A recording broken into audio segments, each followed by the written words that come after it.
And one of the ideas that come to me was this great Bible challenge, this opportunity to have a couple guests come in and argue from their perspective, not confrontationally, not cruelly, or not trying to fight with one another, but just give a quick thought. We're giving 2-minute answers to each question.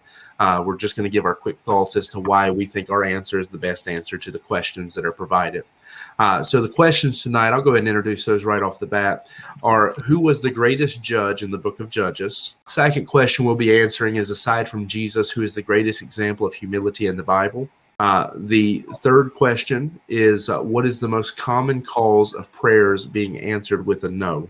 On top of that, we have a question that is one that I feel like is going to be my weak subject, but we'll see. And that is, what one book besides the Bible would you recommend to every believer? So that's why it's a game. That's why there will be points awarded. There will be a winner at the end of this. And so I'll start by introducing our judge. Our judge for today is Brother Jesse Haley, pastor of Elk Point Baptist Church in Elk Point, South Dakota. From now on, we'll change Brother Haley's name to Jesse the Judge Haley. But there you go. The honorable Judge Jesse Haley. Okay, I'm going with Deborah. It's a more unconventional. It's more of an unconventional choice. The only woman judge in Judges in the history of Israel. Second time you see him is Acts 9:27.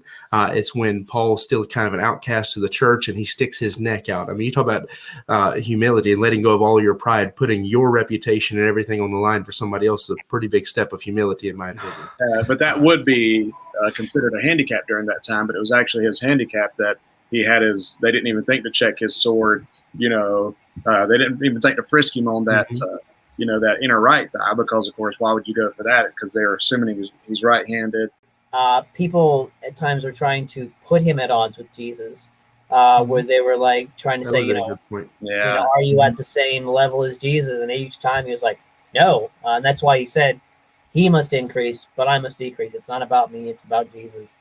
James 4:3-4 says, ye ask and receive not, because ye ask amiss, that ye may consume it upon your own lusts. Ye adulterers and adulteresses, know ye not that the friendship of the world is enmity with God? Whosoever therefore will be a friend of the world is an enemy of God. So people are asking for their own stuff. They're asking for, and people nowadays constantly do that. I firmly believe we're in the last times.